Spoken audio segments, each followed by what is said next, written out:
Dan di kelompok ini ada berisi 5 orang, yang dimana ada saya sendiri, Dodi selaku moderator, lalu ada Said Fatur Rahman, ada saya dan ada juga yang terakhir yaitu Afif.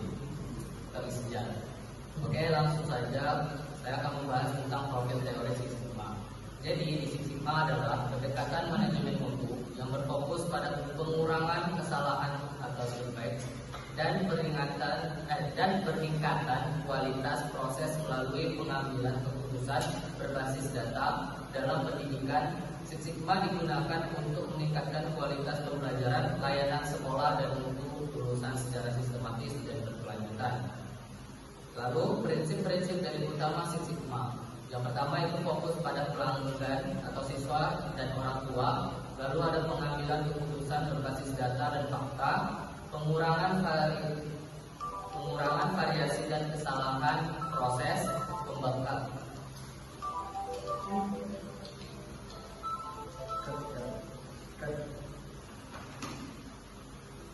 Lanjut. Saya ulang kembali. Prinsip-prinsip utama Six Sigma yaitu yang pertama fokus pada pelanggan, dituju pada siswa dan orang tua.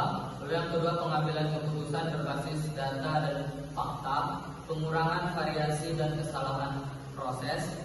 Lalu perbaikan proses secara sistematis, keterlibatan seluruh warga sekolah, standarisasi dan pengendalian mutu berkelanjutan. Lalu lanjut ke metodologi utama Six Sigma atau disingkat dengan DMAIC.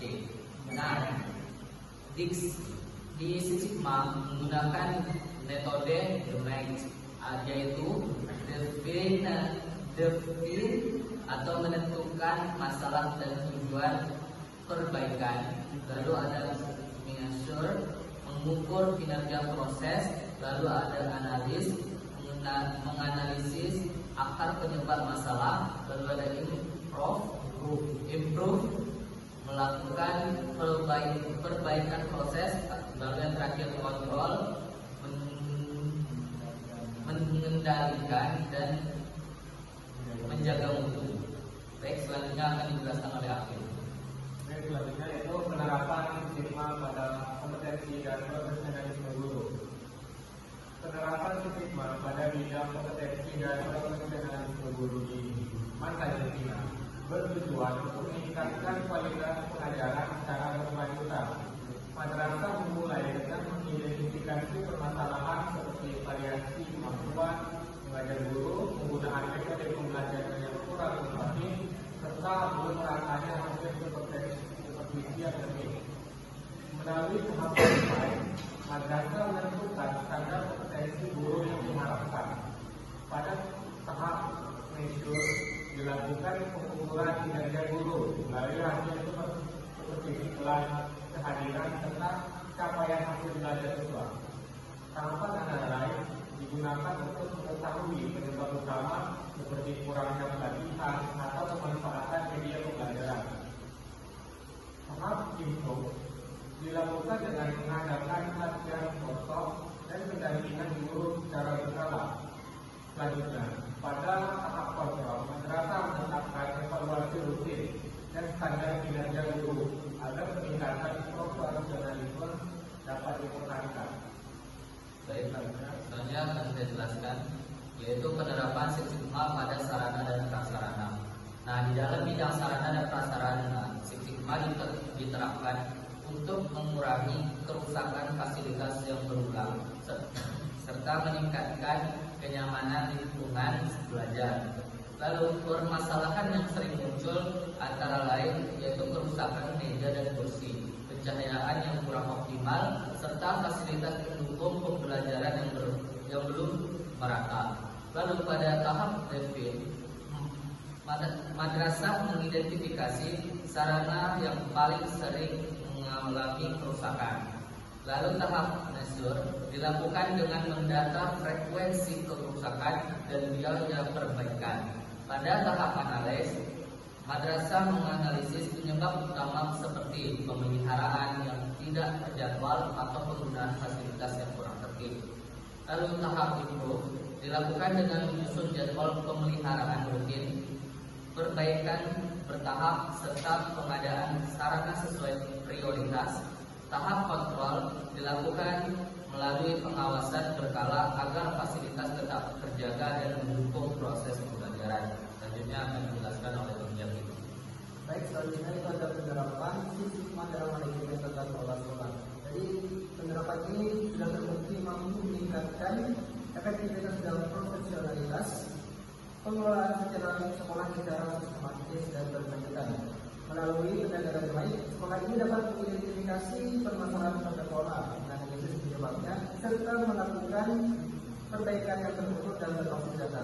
Hasil penerapan ini mendorong keputusan pembagian tugas yang jelas, anggota yang tertata, serta pengambilan keputusan yang lebih tepat dan transparan. Dengan pengendalian dan evaluasi yang berkelanjutan, tata sekolah ini didefinisikan hingga mampu mendukung peningkatan mutu layanan pendidikan secara keseluruhan. Selanjutnya yang akan dijelaskan oleh penerapan Six Sigma pada proses pembelajaran. Penerapan Six Sigma pada proses pembelajaran bukan dan membina bertujuan meningkatkan efektivitas pembelajaran dan hasil belajar siswa. Permasalahan yang sering muncul adalah rendahnya keterlibatan siswa, metode pembelajaran yang monoton, serta ketidaktuntasan pelajar. Pada tahap event, madrasah mengidentifikasikan mata pelajaran dan kelas yang memiliki hasil belajar rendah. Tahap major dilakukan melalui analisis nilai, keadilan, dan partisipasi siswa. Tahap analyze mengungkap penyebab seperti metode pembelajaran yang kurang variatif dan media pembelajaran yang terbatas. Dan di tahap improve dilakukan dengan menerapkan metode pembelajaran aktif, penggunaan media digital, dan pembelajaran berbasis diskusi. Di tahap personal dilakukan dengan supervisi pembelajaran dan evaluasi hasil belajar secara rutin. Selanjutnya akan dijelaskan oleh Rehan. Baik, selanjutnya yaitu penerapan Six Sigma pada mutu lulusan. Penerapan Six Sigma pada mutu lulusan bertujuan menghasilkan lulusan yang unggul secara akademik, rangkaian kuliah, dan siap melanjutkan pendidikan di jenjang yang lebih tinggi.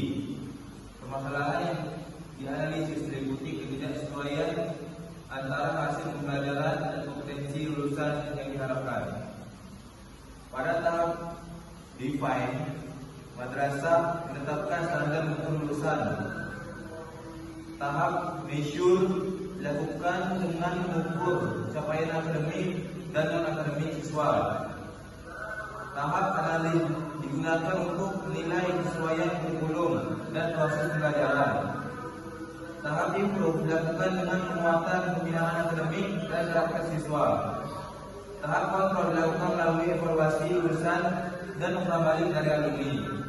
Kesimpulan dari pembahasan kami yaitu penerapan Six Sigma di Matan Minang membantu madrasah meningkatkan mutu pendidikan secara sistematis dan berkelanjutan melalui pendekatan EMAIC.